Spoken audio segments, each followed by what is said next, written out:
first question, does air pollution impact health at all or no?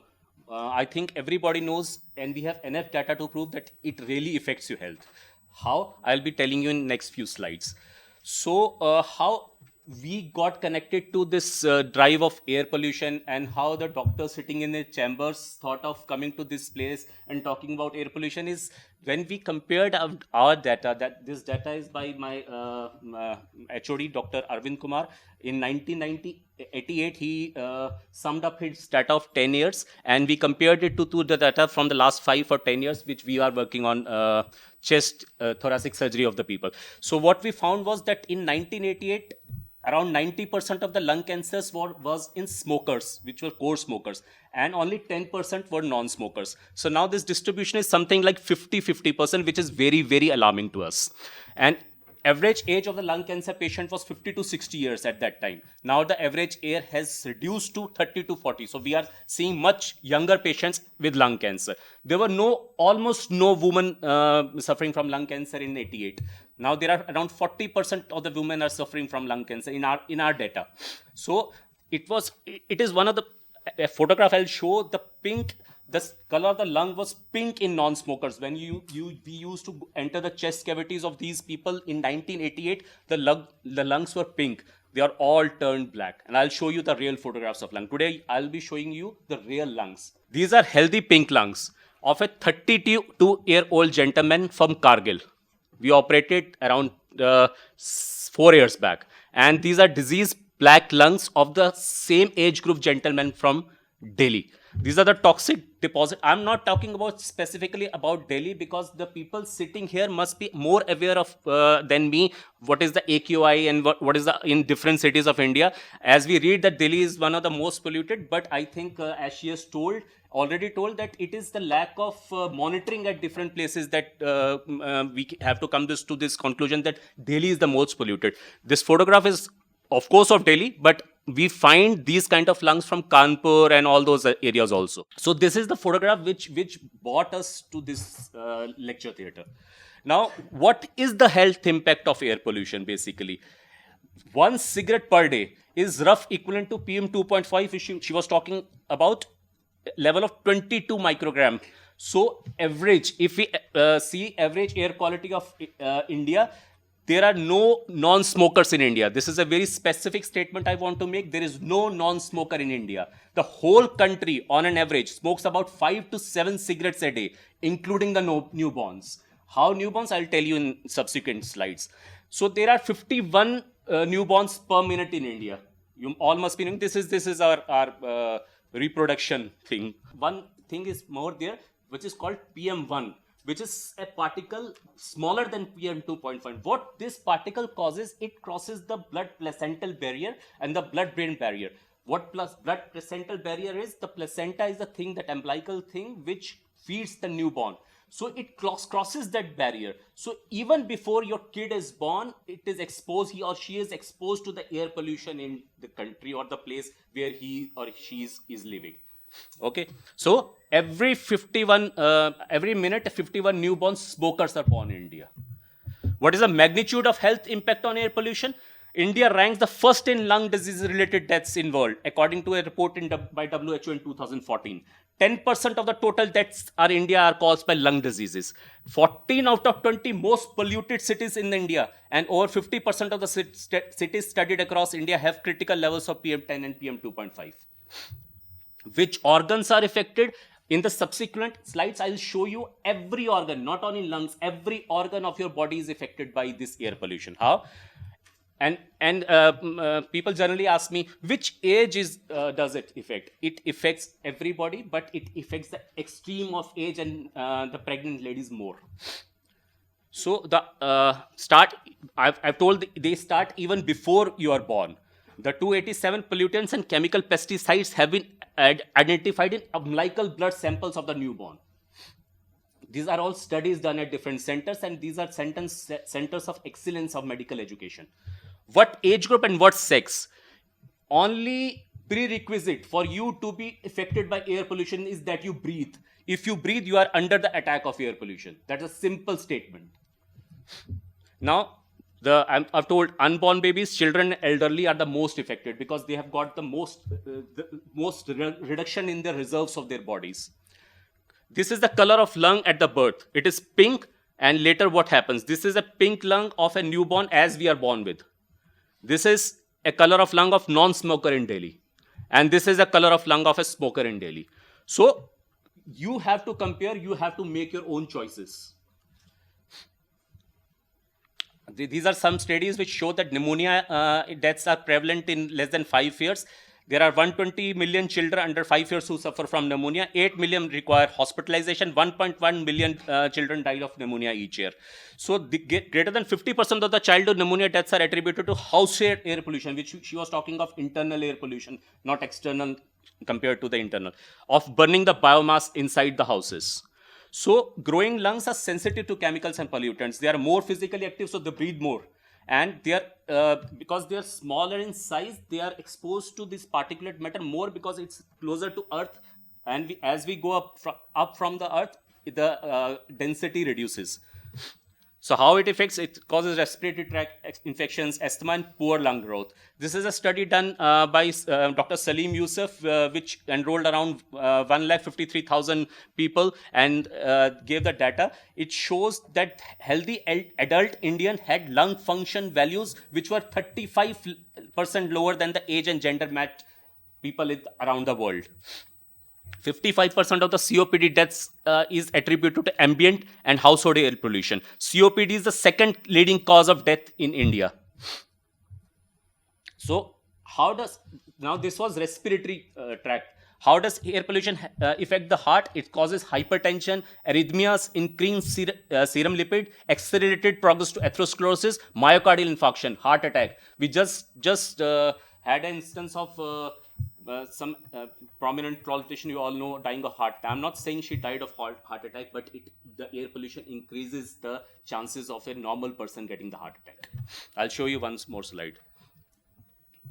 See this graph at the left side of the screen. It shows that odds of getting a heart attack, if you are a smoker, it is up to the level of 3. And see the last red thing. If you spend 1 hour in traffic, it reaches 4.5. So if you are spending 1 hour in traffic, it's much, much dangerous than smoking. Air pollution and brain. Some people say that, oh, lungs and heart, that's all. No, it affects your brain. It can give you stroke, inflammation because of the inflammation and blockage of arteries.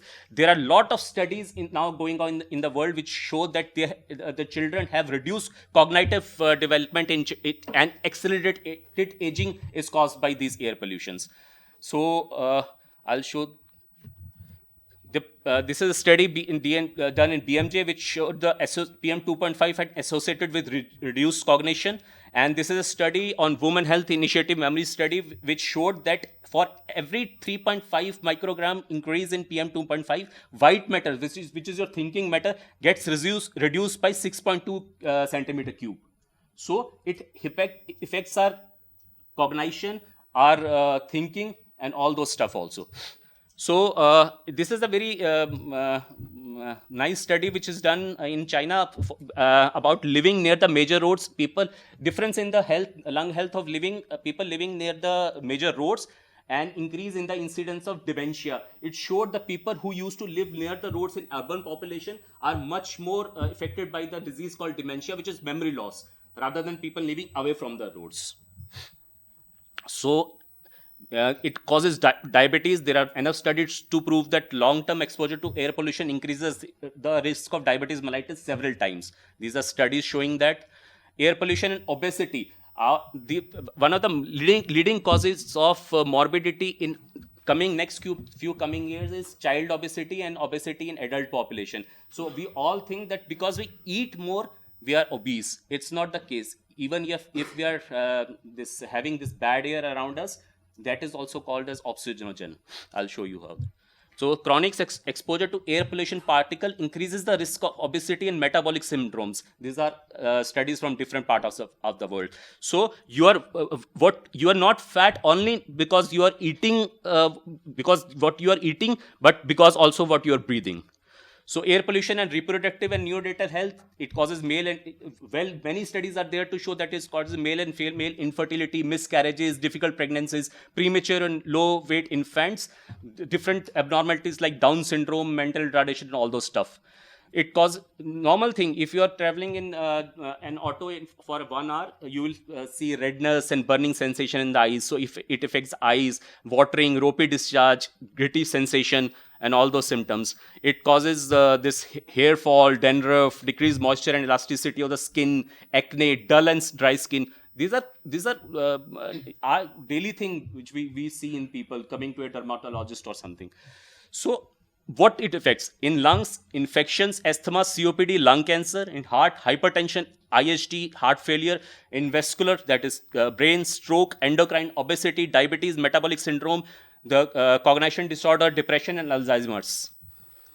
So the last thing we come upon is, does it shorten the life? Yes, definitely. Many studies are now there to show that it shortens the life. Air pollution kills 3 times more people than HIV/AIDS kills, TB and malaria put together.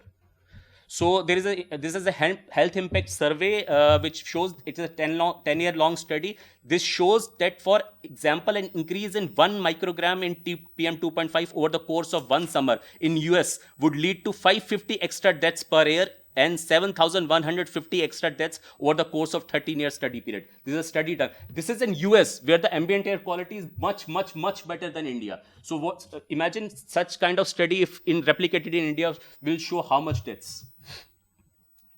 The global burden of disease study estimates that air pollution-related disease was responsible for 6.5 million premature deaths in 2015. What is the magnitude of health impact of air pollution? I don't say that everybody is going to die of this air pollution. It's a pyramid. But the death, if we are seeing in our hospitals, that is the peak of the pyramid. What everybody is suffering from, the millions of people are suffering from, is lung function reduction, inflammation, cardiac effects. Some thousands who visit the doctor because of this, and only few die. But this is a whole pyramid which is caused by this air pollution. The air pollution is a national public health emergency. We all have to stand against it and make legislations and our own efforts to reduce it.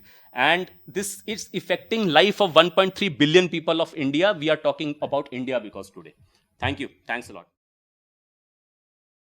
So what I'll try and do is try and distill what I thought were some of the main takeaways from what the speakers earlier have mentioned, and then reflect a little bit on what the solutions and what the roadmap forward could look like. Few things then. So air pollution, there are several different types of pollutants. PM 2.5 is a reasonable way to think about air pollution, because it's this a complex cocktail in some ways, right? So it's not a single chemical substance. It's basically particles from various different sources emitted in different ways, which happen to be less than 2.5 micron in diameter, which are really, really tiny.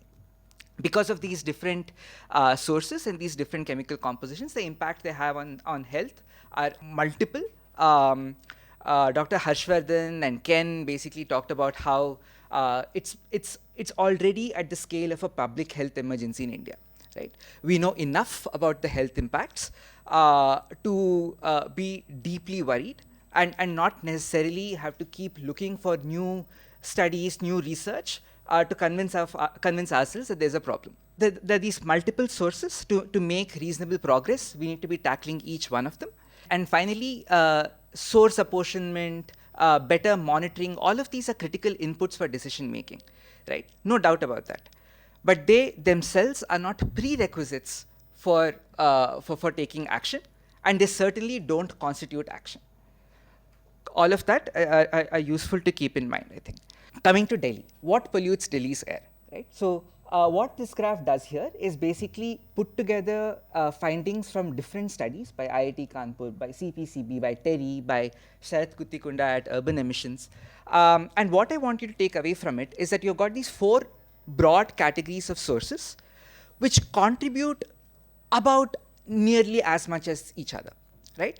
And therefore, if we need to see substantive improvements in air quality in Delhi, we need to be making progress on each one of those things. Focusing purely on stubble burning, purely on vehicles will not really get us anywhere. So we need to make progress on all of those sectors. success in even one or two of them will not really help us achieve safe levels. Ken's map earlier showed you that Delhi's levels are of the order of 130 microgram per meter cube, right? So that is more than 3 times the national standards, 13 times the WHO standards. We cannot make incremental progress on one or two things, right? So any serious plan to mitigate air pollution will have to be each one of the following things. It needs to be long-term in nature. It cannot be reactive. It cannot be ad hoc. It has to be targeting multiple sources. It has to operate year-round. Air pollution is not a winter-specific problem, right? And it needs to be focusing not just on cities, but on regions. Pollution does not understand administrative boundaries. It moves where the wind does, right? So to be able to see substantive progress, we need to not, even within Delhi, we need to be tackling air pollution not just in Delhi, but in the region that contributes to this problem. And the region in the north of India, the Indo-Gangetic Plain, stretching all the way from Punjab down to Bihar, right, is basically this single deep dark cloud, as you saw in that map. It's a regional problem. So what constitute our air pollution control policies? Rahul has already taken us through some of these. Basically, you've got the Air Act, the Environment Protection Act, which essentially form the foundation for environment regulation in India. They tell us what the pollution control boards can and cannot do, and give various powers to different agencies. Now, the pollution control boards, in terms of their enforcement behavior, are primarily focused on industries and power plants. For everything else, for vehicles, for waste, you have many different agencies that are responsible, which increases the complexity of the problem. So you're not holding just one ministry or agency accountable.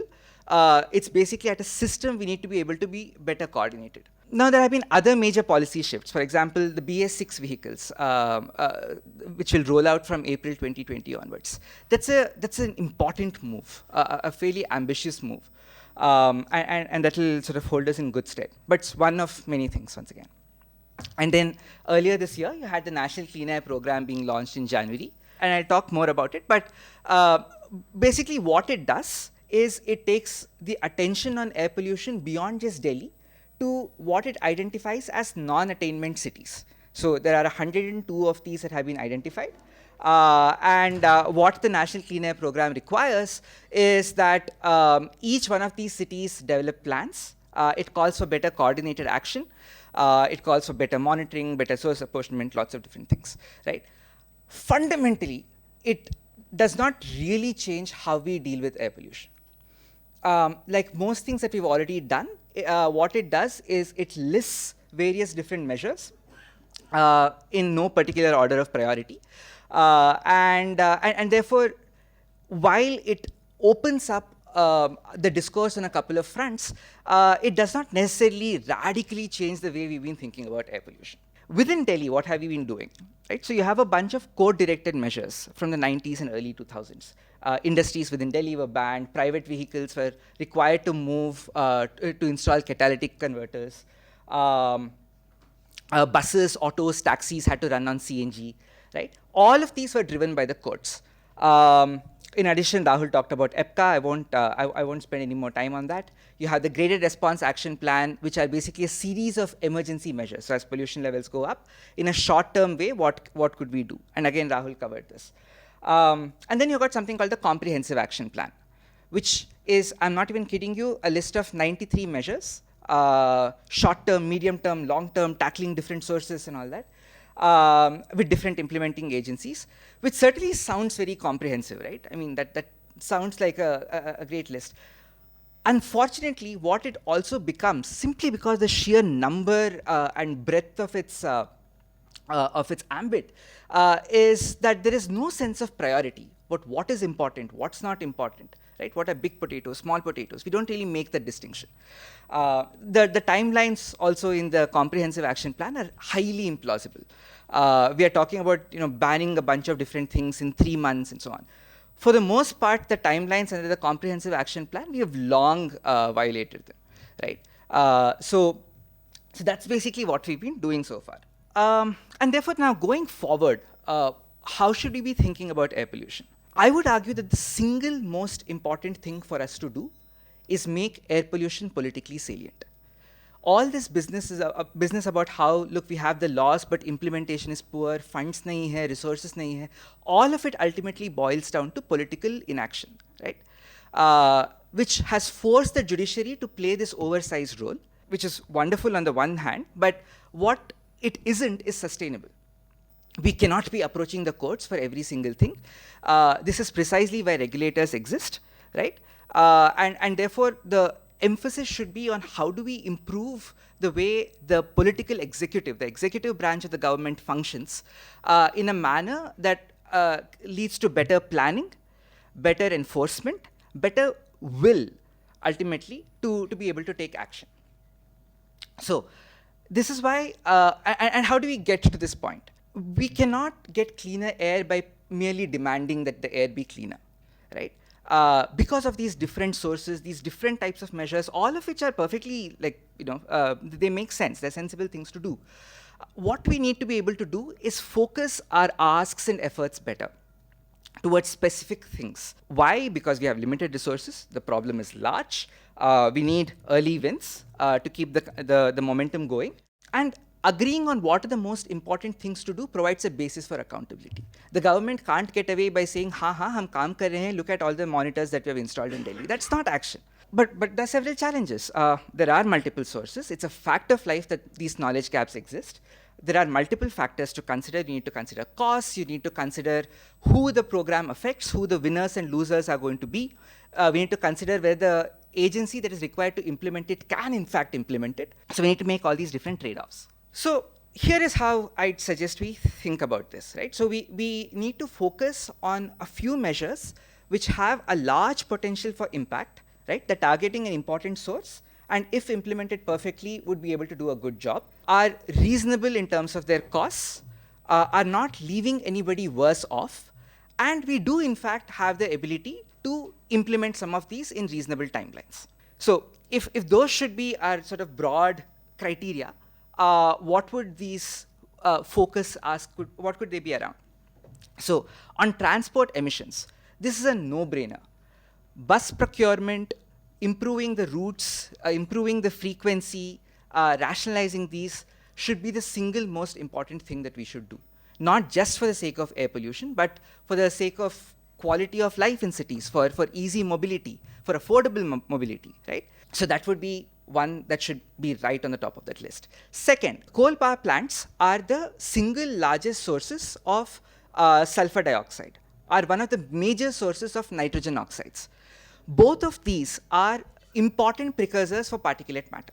Given that there are just a few hundred power plants as opposed to millions of vehicles, millions of households burning firewood on chulas and so on, the finite number of these and the knowledge of what it is that takes to mitigate emissions from this should basically make it clear that this should be one of those things that we should focus on. The standards exist, power plants have not been compliant. Making sure that they do comply should be one of those things that we should demand. Third, on industrial pollution. Now this is a vast gamut of sectors. They have different standards, different processes, different technologies, but a single unifying thing here is that this is the business of the pollution control boards, right? They have many standards, they have the technical staff to do it, they have processes to do it. As citizens, something for us to demand is better transparency. जब आपने monitor किया, तो क्या देखा आपने? अगर वो non-compliant थे, तो आपने क्या किया, right? Very basic things like that. Making this information available in the public domain is basically provides new ways to then ask for redressal. The other thing that we need to demand is that our pollution control boards are desperately understaffed. Several of them already have large vacancies which haven't been filled in years. One of the things for us to demand is just improved capacity within the boards to fill up the vacancies. Just reducing our own consumption of single-use plastics, right? Don't buy water bottles, carry a bottle with you. Carry a bag when shopping. Compost your wet waste, right? Common sense things. On dust, the government has in fact provided these construction and demolition dust rules. And so they require us to do certain things when we are building something or demolishing something. We need to follow it. We don't necessarily need somebody to be on our case and coming with a stick to comply with rules that we know exist, right? Transport. Use public transport as much as possible. Maintain the engine in your vehicle, the tires, the mileage, and so on. But use public transport as much as possible. I think that's a reasonable thing to do. Don't burst firecrackers. So these are things that we could do in terms of taking greater personal responsibility. Something that I would definitely want to make a point on is that advocating personal responsibility cannot be a centerpiece of policy. I don't think that's the point that you made either, actually. This is precisely why policy exists, right? We do these things, and to regulate and to prevent us from doing it, various rules are created and enforced. While we must be responsible and take these actions, in addition to the things that they can already do, to levy things like monetary penalties. Fines, essentially. That's something that the pollution control boards cannot do right now. If you're non-compliant, what the boards can do is one of two broad sets of things. Basically, initiate polite correspondence with you, issue a show cause notice, there's a response, and then you get back and so forth, or you shut them down. And there is very little in the middle. The other thing you could do is to take the industries to courts, which typically end up taking a very long time. The pollution control boards are under-resourced to begin with, so they don't ever bother doing this. So what we need is for the pollution control boards to have more powers that they can flexibly use, right, for routine instances of non-compliance, which can then escalate to various different actions. What we also need is for the boards to have increased staffing, better technical capacity, better scientific capacity, better legal capacity, better data management capacity. The other two sets of reforms, one around city planning. Air pollution, all of you have already, I'm sure, realized, isn't something that is very domain specific. It cuts across several different sectors, several different agencies. So what we need to be able to do better is integrate air pollution concerns into larger planning, into city planning, in the way public transport is planned, pedestrian areas are planned, land use is planned, where you live, where you work. And finally, one point on crop burning, which I have not mentioned maybe just once before, right? What the government has done is basically subsidize what are called happy seeders that essentially take away the need to clear the field before sowing a new crop, right? So it's something that can do both simultaneously. This is an interesting technology. It has its limitations. It's expensive. Ultimately, to be able to deal with the stubble burning problem in Punjab and Haryana, we need to be thinking of it in terms of a longer term shift away from paddy cultivation, because as much as it affects our air, it also deeply affects the groundwater levels in these areas. It is simply not sustainable, right?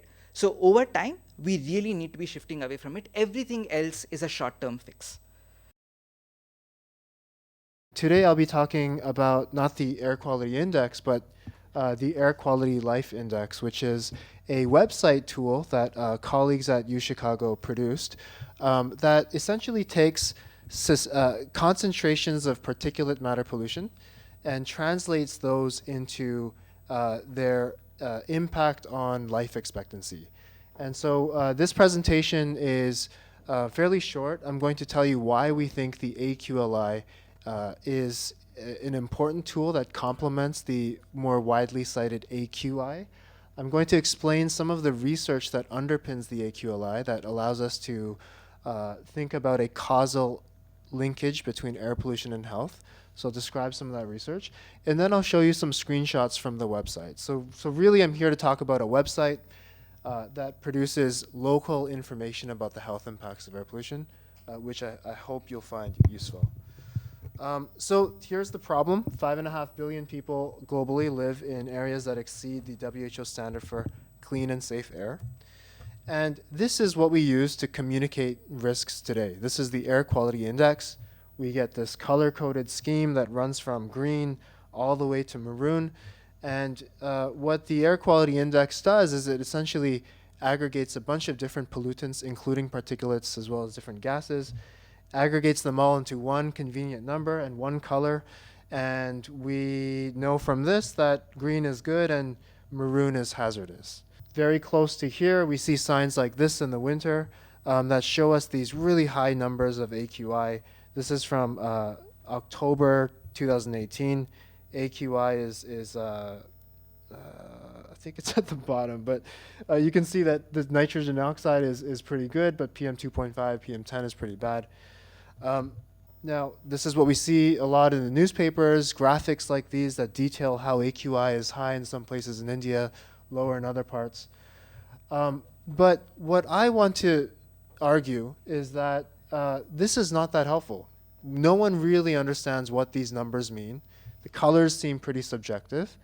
And the AQI doesn't really say anything about the consequences of air pollution in terms of what really matters, which is our health. So the Air Quality Life Index was developed to try to address this.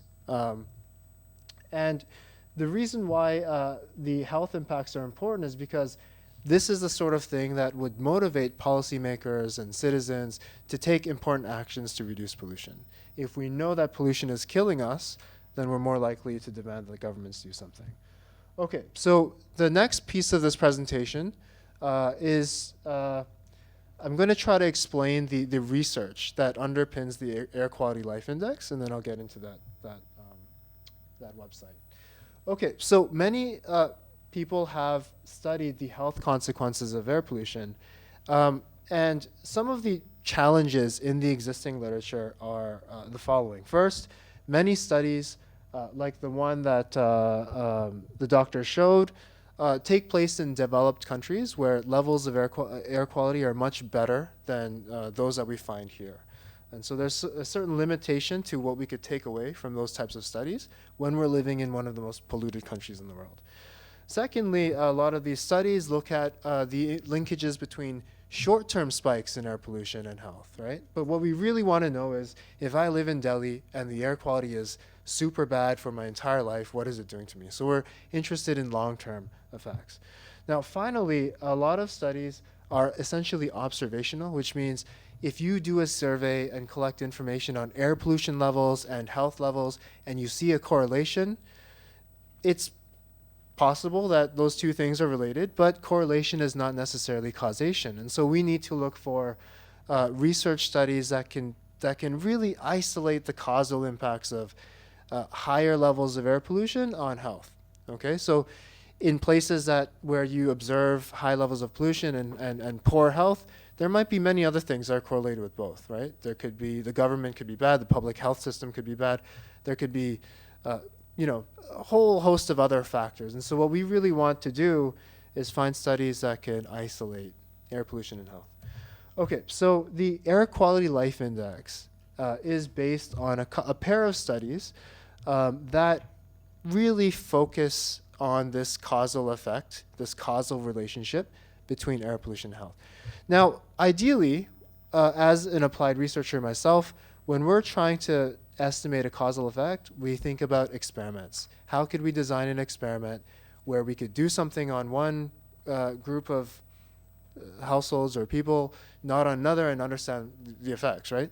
You can't really do that in this case because you can't design an experiment where you expose one group of people to more pollution and not another group just so you can see what happens to that group. Really, that would be unethical, very, very terrible. Can't do that. So instead, we try to look for natural experiments, situations in which governments or natural factors have created a setting in which there are two comparable groups of people and one group ended up being exposed to higher levels of pollution than another. That's a natural experiment. If we study those types of settings, we could try to identify these causal impacts of pollution on health. So the pair of studies that underpin the AQLI actually come from China. In China, there was actually a natural experiment that allowed researchers to look at this. So I'll explain to you what they did and show you some of the results. And you could ask me questions about this research. It's not my research, but it's research of colleagues at UChicago. So in 1950 to 1980 in China, the government, the communist government implemented a winter heating policy in which everyone living to the north of the Huai River, the Yellow River, received subsidies for coal that they could use to heat their homes because of the Siberian winter. It's very cold. Everyone to the south of this river did not receive subsidies. And so what essentially happened over time was that the people to the north began installing these household boiler heating systems. They would fire them up with coal, and it created much, much higher levels of pollution in those areas compared to areas south of the river. You could actually see the difference in pollution from satellite images of some satellite pictures, essentially. Now, at the same time, during this planning period, there was a residential system in China that made it very difficult for people to actually move from one village to another. So this was a natural experiment where a arbitrary policy rule, which was to provide subsidies for coal to the north of a arbitrary river, led to higher levels of pollution for one group of people compared to another. So what the researchers do in these papers is they look at this line, so that's the Huai River. This is an example of the residential heating systems. And they combine data on pollution from different PM10 stations across China with very, very detailed health and mortality data from the Chinese Disease Surveillance Point System surveys. And what they then do is they say, okay, as we zoom in as we zoom into the river, and we look at people who are living just to the north and just to the south of the river, we could argue that those people are essentially the same along a number of socioeconomic variables, and that there was this discrete policy that created higher pollution conditions for one group, right, as we zoom into that river. And so if we see, as we zoom into that river, pollution jumping as you cross that river boundary, we can basically say that this is evidence that this policy created pollution. Now, at the same time, if we look at the health survey data, and we see that as you move from the south just to the north of the river, that life expectancy decreases, we can say that that is attributable to the higher pollution levels, right? So the assumption that we need to make that causal claim is that the only thing that changes as you move from the south to the north of the river is that there is higher pollution. That pollution is caused by this policy. So for us who study these types of problems in economics and econometrics, this is a pretty good research design. The assumption that is required is not very strong. It's pretty weak. And it's sort of like the second best thing to designing and implementing an experiment in which you blast one group of people with pollution, not another. Okay, so here are the results of that research.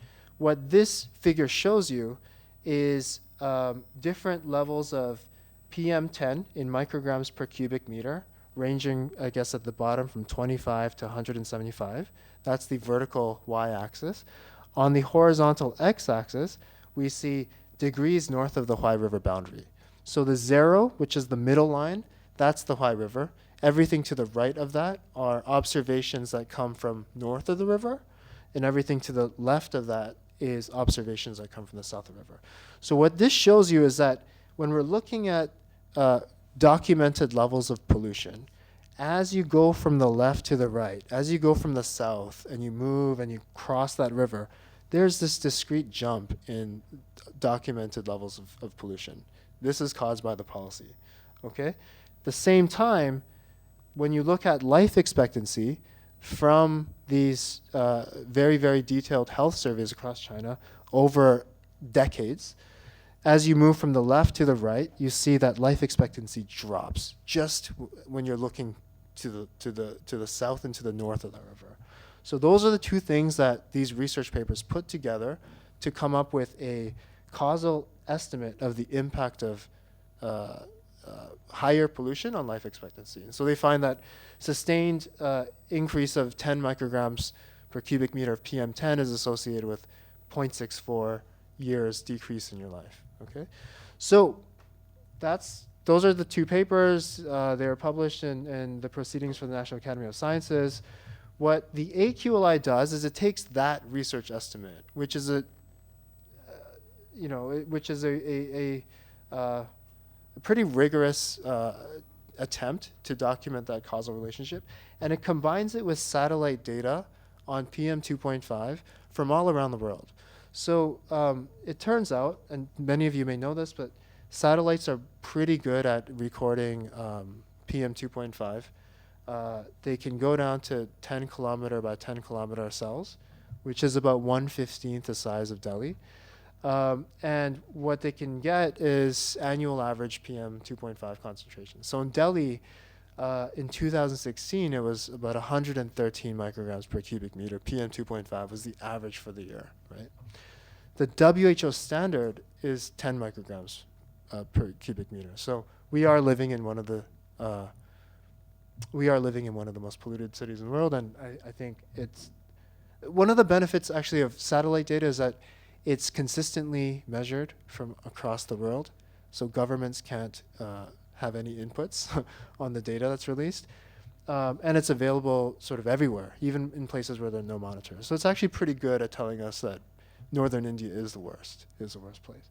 So the AQLI takes the research estimates, it combines it with this hyper-localized satellite data, and it asks or tries to answer the question, how much longer would we live if the area that I'm living in actually met the WHO standard for clean air of 10 micrograms per cubic meter. So it's saying, okay, Delhi's 113 or 116. If that were reduced to 10 micrograms per cubic meter, based on that research relationship between pollution and health, how much longer would I live? Okay, so these are the kinds of satellites that are used.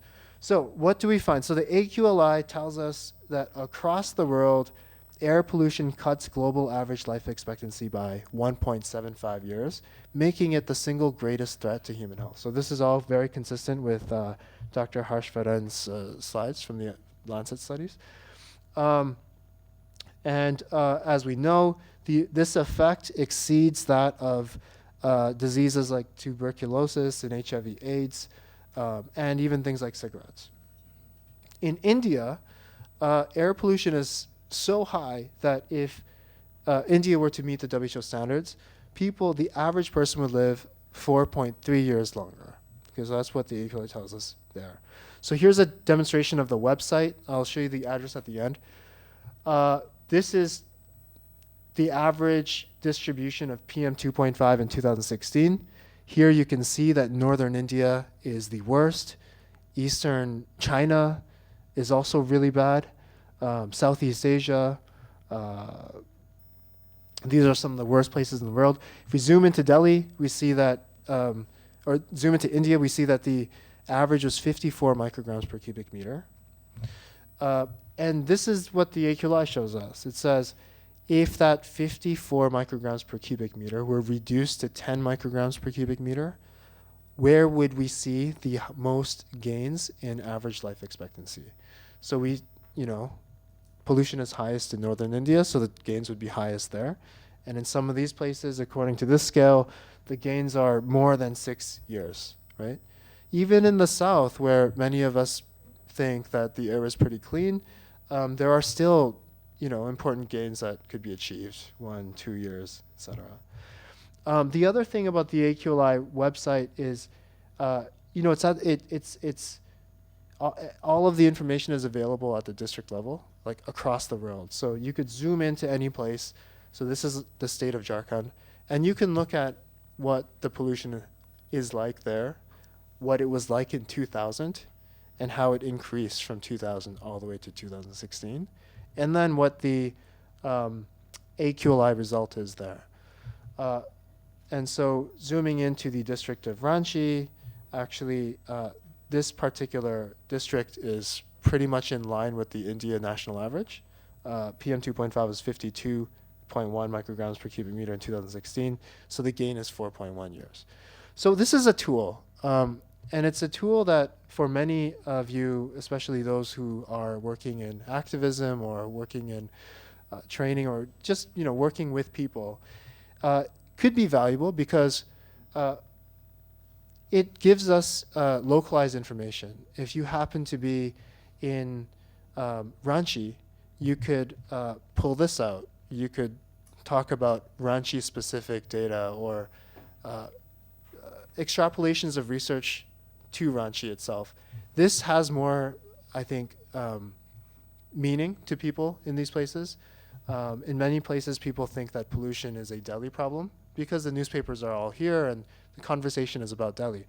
But the real goal of AQLI is to try to take what we know about air pollution and the health impacts and localize it as much as possible